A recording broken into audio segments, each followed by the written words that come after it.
ہمارے کسی بھائی نے پوچھا ہے کہ قاری صاحب، ایک ہماری بہن ہے جو بہت پڑھی لکھی ہے، حافظہ، عالمہ، فاضلہ ہے، دین کو بھی سمجھنے والی ہے، پڑھی لکھی ہے، تو ان کے والدین اس بچی کا نکاح ایسے مرد اور ایسے لڑکے سے کر رہے ہیں جن کو وہ بالکل ناپسند کرتی ہے،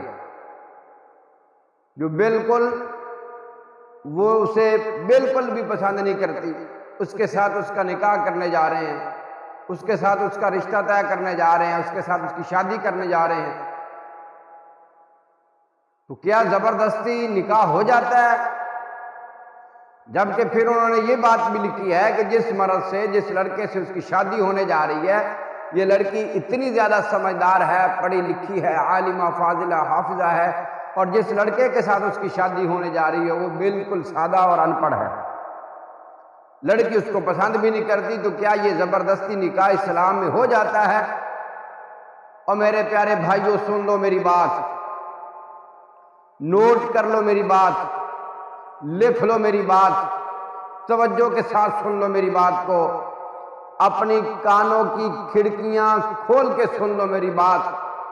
جو والدین اپنے بچیوں کا نکاح ایسی جگہ کر دیتے ہیں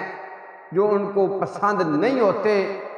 وہ بالکل ظلم کر رہے ہوتے ہیں، وہ ظالم والدین ہیں۔ ایک بچی ایک لڑکے کو پسند ہی نہیں کرتی، وہ اس کے ساتھ زندگی کیسے گزارے گی؟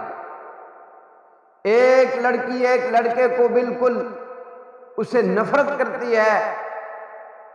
اس کو بالکل پسند ہی نہیں کرتی، تو اس کے ساتھ نکاح کیا جا رہا ہے، تو یہ ظلم نہیں اور کیا ہے؟ قسم اللہ کی میں نے دیکھا ہے میرے بھائیوں، جن والدین نے اپنا ناک رکھنے کے لیے بچیوں کا ایسی جگہ پر ان کا رشتہ طے کیا ہے، ایسی جگہ پر بچیوں کا نکاح کیا ہے جہاں پر بچیوں کی رضامندی نہیں تھی، بچیوں کی اجازت نہیں تھی، بچیوں کا ارادہ نہیں تھا، بچوں کا ارادہ نہیں تھا، چند ہی مہینوں، چند ہی سالوں بعد اس کا رزلٹ سامنے آ جاتا ہے۔ جو والدین اپنی بچی اور بچے کی اجازت کے بغیر، ان سے مشاورت کے بغیر، ان سے پوچھنے کے بغیر جو والدین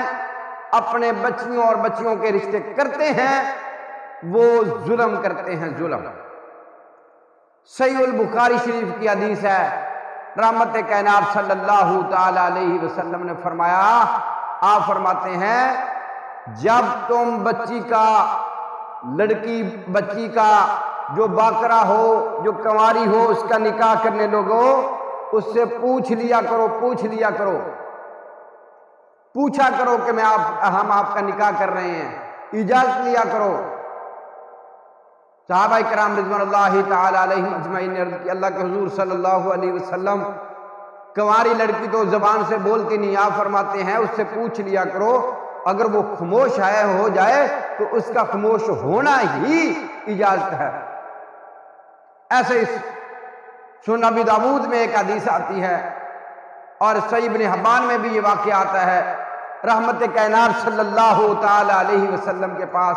ایک خاتون آتی ہے، اس نے آ کے یہی عرض کی تھی، اللہ کے حضور صلی اللہ علیہ وسلم، میرے ساتھ یہ زیادتی ہوئی ہے کہ جس مرد سے میرا نکاح ہوا ہے بغیر اجازت کے ہوا ہے، زبردستی نکاح ہوا ہے، تو رحمت کائنات صلی اللہ علیہ وسلم نے اسے خلا لینے کی اجازت دے دی تھی۔ سوچیں میرے بھائیوں، آپ صرف اپنا ناک نہ